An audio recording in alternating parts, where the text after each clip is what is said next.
Okay, so welcome back. Uh, so before we discuss ferromagnetism, what I also decided to do is discuss the paramagnetism case, which we calculated Curie paramagnetism, chi, and various properties in the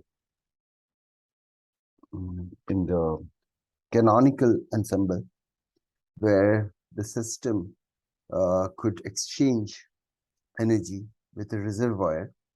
Now, one can also calculate the same properties, the same quantities in a microcanonical ensemble where you have a system of spins not mutually interacting with each other.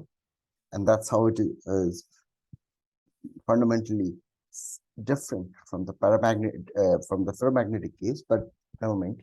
We'll discuss ferromagnetism in the next class. So you have a bunch of spins in presence of a magnetic field, external magnetic field. Now, once in the presence, this entire system with n spins in the presence of a magnetic field is isolated energetically, which means that the system cannot absorb any energy and change the number of spins pointing up versus down. For simplicity, we shall consider that the spins or the magnetic moments can only point in the direction of B, which suppose is this direction, the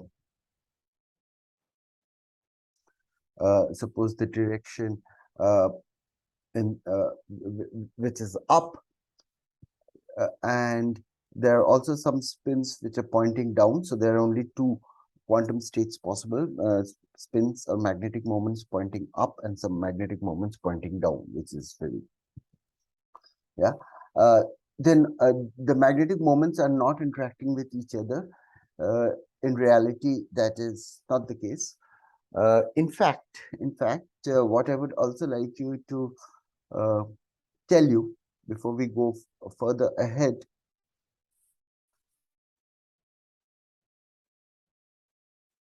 that if you notice, so these were the data from Rife on paramagnetic samples, and what is plotted is the magnetic moment suitably normalized versus h by t. So you can also have magnetization per unit volume or per unit number of particles, or you can just plot the total magnetic moment of the sample, except that in that case, these values will be different, right? I mean, it won't go to whatever 7. Instead, it will go to whatever much larger value for n magnetic moments, right? Now, here, when we were plotting this data, if you notice the material which was plotted, this paramagnetic data was plotted, was potassium, chromium, alum, yeah, or iron, ammonium, alum, gadolinium, or gadolinium, actually, gadolinium sulfate octahydrate. So what I did is also ask my experimentalist friends that, if you have magnetic moments non-interacting, where the magnetic sample in this case is chromium and here it's iron and it is gadolinium, so on and so forth. So why don't they do experiments with much simpler samples where you just have, say, chromium atoms sitting on a lattice or iron atoms sitting, iron, yeah, well, iron is ferromagnetic, but at high temperatures, let's suppose, or why do you have they taken such relatively complicated molecules? And the reason is that in practice, so this paramagnetic model that we said, that magnetic moments not interacting with each other, right? That's a model. That's a Hamiltonian which theorists can handle and show the properties of a so-called paramagnetic material easily. But in reality, if you have magnetic moments, they are going to interact with each other when at low temperatures or whatever, right?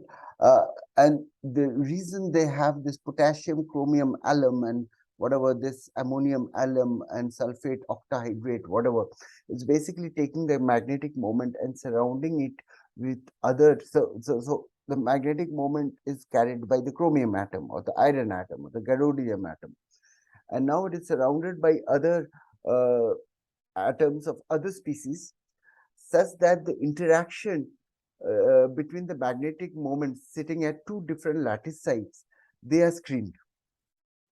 So effectively, magnetic moments are not interacting with each other. Else, however, there would be some interaction. You have a magnetic moment which is creating a B field, and there's another magnetic moment sitting here which is creating a B field. They would interact, right? And that pertains also to the question that why am I writing B? Because if things are getting magnetized, if large number of moments are pointing in the same direction, uh, wouldn't that create an extra field? Shouldn't I be writing H, external applied field H, which I'm replacing? Instead, I'm using B. And the reason is they're surrounded, and the magnetic moment or the magnetic interaction between these moments are screened suitably by the presence of the other atoms, and then you can see this really pure paramagnetic behavior. In reality, it will be mixed or coupled by interactions between different magnetic moments, right? So this sample is really designed to test the paramagnetic case,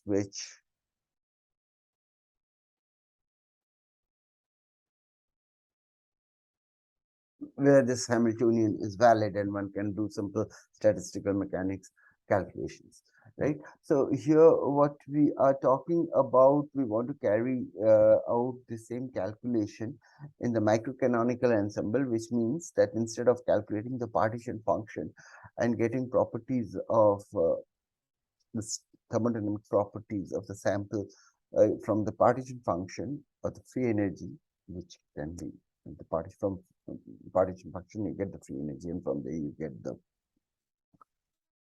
other properties of the system by taking superable derivatives.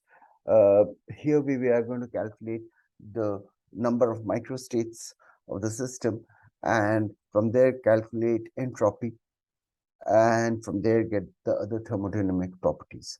So that's the plan of this lecture. That's what we will be doing. And this also shows the reason I have this is that whether you calculate quantities in, say, the canonical ensemble or the microcanonical ensemble, it really doesn't matter. You can calculate the properties or analyze a system, calculate the properties of a system, neither ensemble. Uh, and you will get a similar understanding. So in this system, suppose N1 spins, you have N spins, capital N spins in the system, and N1 are pointing up, and hence the energy of interaction is minus N1 into mu B, and N2 are pointing down, and hence the energy of interaction, since they're pointing opposite to that of the magnetic field, they are minus. So it will be plus mu B, because mu and B, when you take the dot product, it will give a minus sign. So hence the energy of that is, so if you take this negative side sign inside the brackets, it will become plus N2 mu B. And the total energy is minus N1 minus N2 mu B. And this is an isolated system. This system of spins with N1 pointing up and N2 pointing down, then isolated system. In the presence of a B field is an isolated system. So you can't take more energy, so that N1, the number of spins pointing up goes up, and the number of spins pointing down goes down. So they can't fluctuate. This number is fixed. But what is to be noticed, so as I said, N1 spins pointing up, N2 spins pointing down, but each spin location is fixed on a lattice side. So they're distinguishable particles. You can't interchange them. They're fixed on a lattice. You can, which is the lattice point and what's that spin and so on and so forth. Right. So there are so the system is defined by the energy E, the number of spins pointing up. Sorry, the total number of spins N. Now we are not really talking about what kind of lattice it is. I mean, it can be a square lattice or a cubic lattice because the spins are anyway not interacting. So N1 plus N2, the total number of spins pointing up and down is fixed, and the total energy of the system is E, which decides the number of N1 and N2. And of course, this is the expression of the Hamiltonian. And here, the volume or the lattice size is not so important. It's not going to matter, as you see. And the aim is to calculate the total number of microstates, which I also gave in the exam. And the total number of microstates. So what is the question? So you have a lattice, only N1 of them are pointing up, but which of them are pointing up? There can be fluctuations in that, right? So suppose this spin was pointing up and this spin was pointing down. Later, this spin could point up and this spin could point down and this spin could point up, and that's a different microstate, right? And similarly, different spins could, I mean, as long as the total number N1 is maintained, to maintain the total energy, they could by some mechanism which we are not discussing, the spin which is pointing up could later point down, and another spin which is pointing down could point up, and maintaining this condition, right? So, and each would correspond to a different microstate, and the question you are asking is, how many microstates do you have? Now, out of capital N spins, if you have to choose N1 spins which are pointing up, and you can choose them. So the choice of which you want to choose, N1, the small N1, left to you. Then the number of ways you can choose is capital N C, C for combinatorial, the combinatoric C, N1, right? And the rest of them have to point in the opposite direction, in the downwards direction. So that's all that is there. I mean, the other way you could think about it is, okay, you have n lattices, and the way to choose the first lattice, the first spin which is pointing up, you have capital N ways, and the second spin, if you want to choose which must point up, is you have capital N minus 1 ways, and third spin to choose, which you want to choose, which is pointing up, is you have a capital N minus 3 ways, and so on and so forth. And if you have N1 spins which should point up, then you have capital N minus, I mean, yeah, you will again get back, because you can choose these N1 spins in different order and it wouldn't really matter, right? So finally, this is the total number of microstates which is available.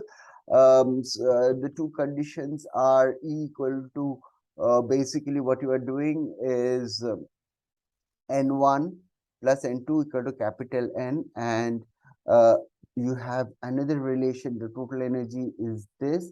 So you are eliminating N1 and N2 and writing the total number of microstates. You aim to write the total number of microstates in units of E, B, and capital N, right? So if you solve those two equations, then you get N1 equal to capital N by 2 minus E by 2 B dash. Now, what is B dash? So mu B, I'm writing it at this B dash for simplicity, right? So this is actually 2 mu B. And N2 you get as E, which is a fixed quantity, microcanonical ensemble, upon 2 B dash, which is 2 mu into B, plus N by 2. Right, so just solving that. So total number of microstates is n factorial, capital N factorial upon n1 factorial and n2 factorial in the denominator, which in turn, now you're keeping this intact, and n1 and n2 you're replacing by this quantity and this quantity, right? So n by 2, capital N by 2 minus E by 2b dash factorial, right? And yeah, and capital N by 2 plus E by 2b. Yeah, this is going to be, of course, this ratio is going to be an integer. And if you know this, the total number of microstates, you can calculate S, the entropy of the system, by Kb log omega. It's an isolated system, so the quantity to calculate is N, E, and B, because by changing, yeah, right? So here, basically, instead of the quantity L, you have the quantity B. So previously, you could change volume and do work. Here, I will discuss later. You can change B and make the system, the spins, absorb more energy, more internal energy. So B is something like the external work done. So here in this problem, essentially the work is done by the magnetic sample, and hence you have B sitting here, right? It's the thing which you, by which you control. So just taking log omega, uh, and then you multiply it by Kb to get the entropy. So I've kept this in square brackets here. So it's just writing log n factorial. This is the denominator term factorial, and b dash I've replaced by 2 mu b so that you can explicitly see. So energy, the entire system, by 2 mu b. Of course, there might be other terms in the Hamiltonian. Here we are focusing only on the magnetic terms. Right? And this is capital N by 2 minus E by 2 mu b factorial. Yeah. So this here we are using Stirling's approximation, n factorial. We are writing it as n log n minus n, using the Stirling's approximation. And similarly here, we intend to write this also. Right, we are going to use Stirling's approximation here and here. So this column, these terms, I'm writing it in blue, and the terms which come from here are written in green, and the terms when we write down Stirling's approximation, this is in this other blue. So this is n log n minus n, and here I'm writing it as minus n by 2 plus E dash, right? Basically E by 2 mu b, E by 2 mu b. For simplicity of writing, I'm writing it as E dash. Later we'll substitute it back. And del E dash del E, right, is 1 by 2 mu b, which we shall use soon. So here, this is analogous to n log n minus n. So here you have this term, log this term, the same as this, and this becomes plus. Yeah, because you have a minus sign sitting here, so this becomes plus. Similarly, here you get this entire term n by 2 minus E dash, ln n by 2 minus E dash, and again, because there's a minus sitting here, you get this, right? This entire thing is multiplied by Kb to work in terms of entropy, if you like. Now, what I would like you to note that you have minus n sitting here, but from this, when you use the Stirling's approximation, what you get is n by 2 plus E dash, and here you get n by 2 minus E dash. So this E dash and minus E dash is going to cancel. They're going to annihilate, and they have equal and opposite values. The sum of them is 0. And here you have n by 2, then here you have n by 2, and here you have minus n. So these terms practically cancel each other, and all that you have are these terms. And that's exactly what I've written down, n log n minus n by 2 plus E dash log whatever. So it's this term, and this term is here, right? So this is the expression of the entropy, if you like. Thereafter, all that we do is calculate the temperature of the system. Here we have specifying the energy, and the temperature is calculated, or 1 by temperature is calculated by del S del E. How does entropy increase when you add a bit of energy? How many extra number of microstates do you get? So entropy here is measure of the number of microstates. So ds is a measure of log of the total change in the number of microstates when you add some energy to it, right? So that's what temperature is, the physical meaning of temperature. And then when you take a derivative, remember inside, so when you take a derivative with respect to E, this doesn't contribute. Here inside E dash, you have E sitting here because E dash is E by 2 mu B. When you take the derivative, you get a minus 1 by 2 mu B into log. So what you have done is taken a derivative of the first term, and this term is intact. Next, you keep this term n by 2 plus E dash. And when you take a derivative of log, log this function, then you get 1 by, log derivative of del L x of log x is 1 by x. So that's exactly what you're getting, 1 upon n by 2 by E dash. And when you take a derivative of E dash with respect to E, you get 1 by 2 mu B, right? And similarly here, they've kept this intact here and taken a derivative with respect to this. And since you have a minus here, this minus and this minus becomes plus 1 upon 2 mu B. And here again, you keep this intact, and when you take a derivative of the log, you get 1 upon n by 2 minus E dash minus 1 by 2 mu B, right? Here you got 1 by 2 mu B, but here you're going to get minus because here it comes with a minus sign. But this minus sign and this minus sign, you get a plus. Hence, what you finally get is 1 by t equal to, if you take the minus sign out, 1 upon minus 2 mu B log n by 2 plus E dash and ln n by 2 minus E dash, right? So what you have done is,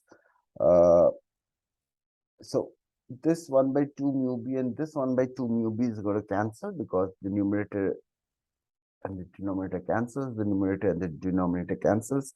This 1 by 2 mu B comes with a minus sign, this 1 by 2 mu B comes with a plus sign. So all that is left is this, right?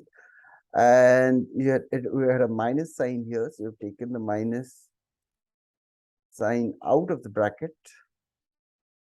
So this is n by 2 plus E, and minus L n by 2 minus E dash, right? So of course there was a KB here. Now I'm writing the KB here. So just rewriting this, but now this two log terms you combine into one.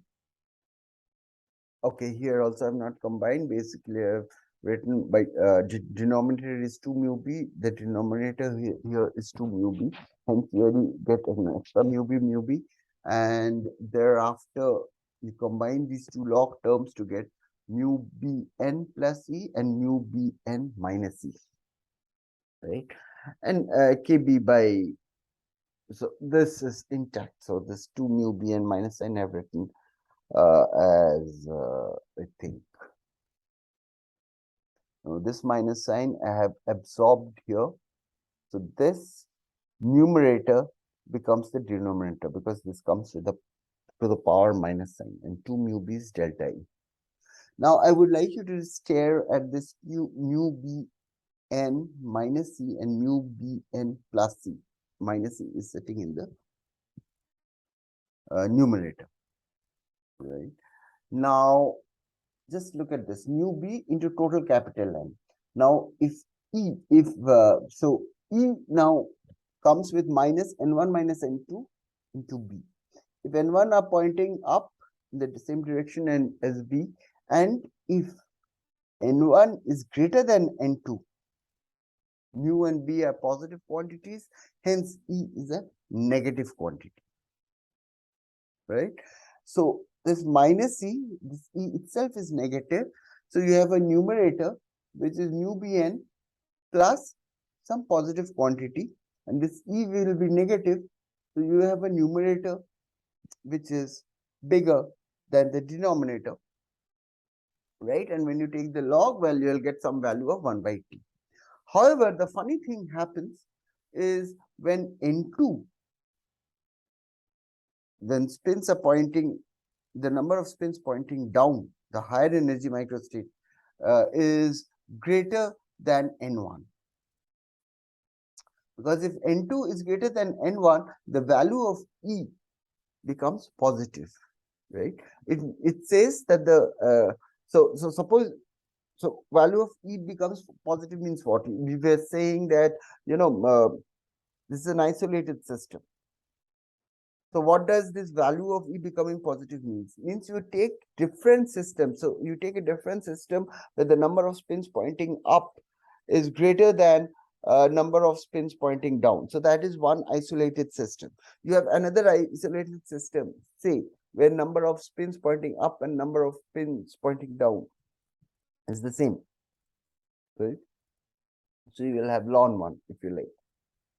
Or you can have another isolated system, which is a relatively high energy system, where the number of spins pointing down are more than the number of spins pointing up. And in that case, you will have a value of energy which is positive. So you have a system with a isolated with a positive value of energy, right? So there are three different cases.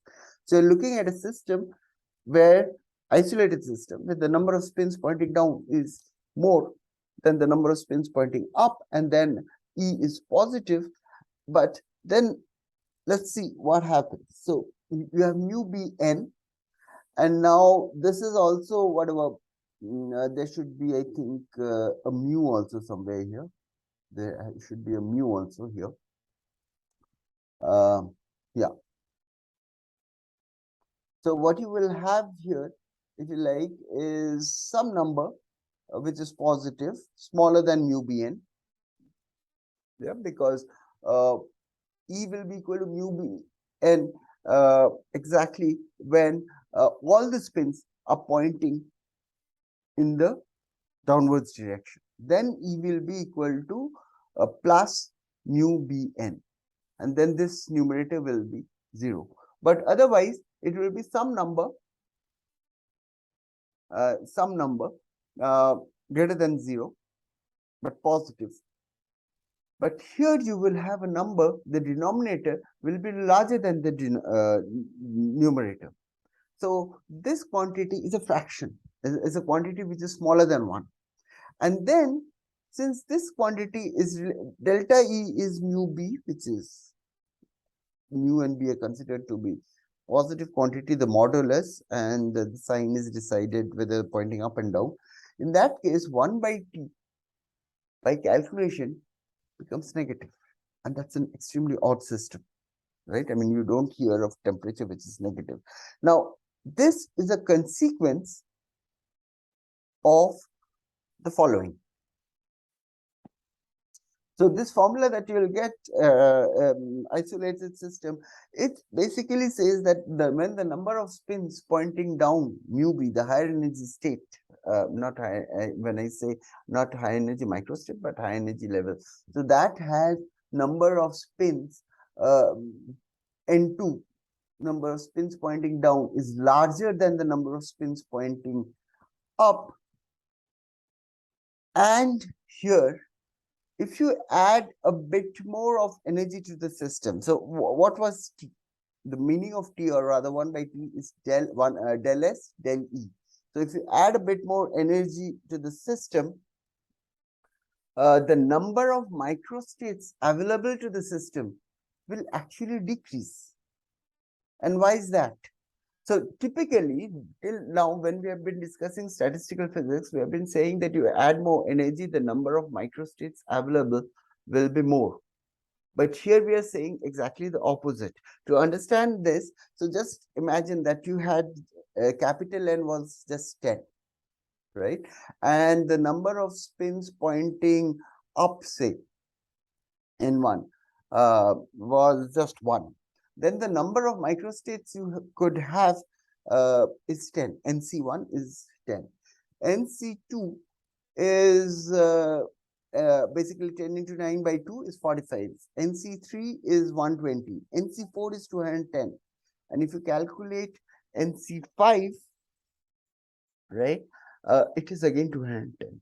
Now, NC6 is again 210, NC7 is 120, NC8 is 45, and NC9 is 10, and NC0, when all of the spins are either pointing up or down, the number of microstates you have is 1. Now, if n, so this is essentially a binomial distribution as you change n1. So total number of spins is capital N, total number of this is not a binomial distribution. It's just whatever it is called. Never mind. So basically what I'm saying, the number of microstates, suppose you plotted on the y-axis omega, and on the x-axis, as you change, so omega is the total number of microstates here, and here you are changing the value of n1 from 0, right? So that, I mean, all spins are either pointing up or here down and so on. You are changing this value, and you'll see that there's a peak when n1 equal to n2. That's when the largest number of microstates are being accessed. And especially if, ignore the word binomial here, if capital N was much larger than 1, right, this will essentially become like a Gaussian. I mean, it will Gaussian shaped, right?